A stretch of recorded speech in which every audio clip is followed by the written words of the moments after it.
Okay. Should psychedelics be legalized for medical use? Probably. I had to call in the big guns for an interview. Meet my friend Hunter. He's a high school dropout. Oh, Yeah, that's about it. oh wow. All right, Hunter. Yeah, So, what do you know about psychedelics? not much. I would assume they make you see things, you know. So probably something to do with the senses.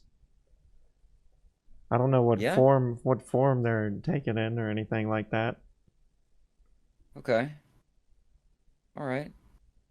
So, if you had to describe psychedelics as, in a positive way or a negative way, which way would you lean towards?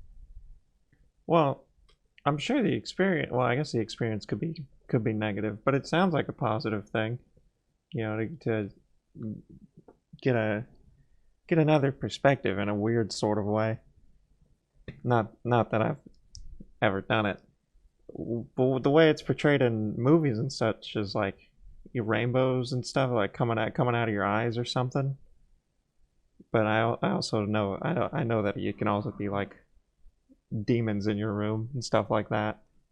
Would you be surprised if I told you that it actually brings incredible benefits? So It's not Rick easy. Doblin is the founder of this company called MAPS, and MAPS stands for Multidisciplinary Association for Psychedelic Studies. Okay. And what he does with that is he is working towards legalizing psychedelics. Oh. And, most people have this stigma about psychedelics being legal, because Mm-hmm. of the flower power era in the United States. And well, I'm serious, man. I'm serious. People are caught up on that, They think Yeah. psychedelics are for hippies and all that. But with this guy, Rick Doblin, I mean, he's not the first person to do the research, but he is the guy who's doing the most in modern times to legalize it, right? All right. Yeah. So, what Rick Doblin has proved in his phase 2 trials, people with PTSD are given MDMA, and that is like, Molly, ecstasy, drugs like that, Oh, is that what that right? is? Yeah, yeah, yeah. Okay. And so they are Rick Doblin gives his volunteers these drugs, and then he proceeds to give them therapy. All right, so what Rick Doblin found was that when given psychedelics, the chances of them walking out with a better idea of what their mental illness is more than double Oh. than what traditional therapy does, right? Right. Yeah. So, what that means is that psychedelics aren't exactly a cure for these mental illnesses, such as PTSD, Right. They. but they are a key part of the therapy process. Okay. Yeah. They help out.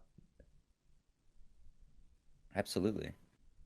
What are your thoughts or beliefs on the legalization for psychedelics now that you heard this? Well. Yeah. I've never really thought about it before. Uh. I mean, what you said today sounds great. If it gets prescribed right. I mean, obviously, it can't just be everywhere. Nothing's allowed to just be out on the streets like that. Any type of Right. medicine.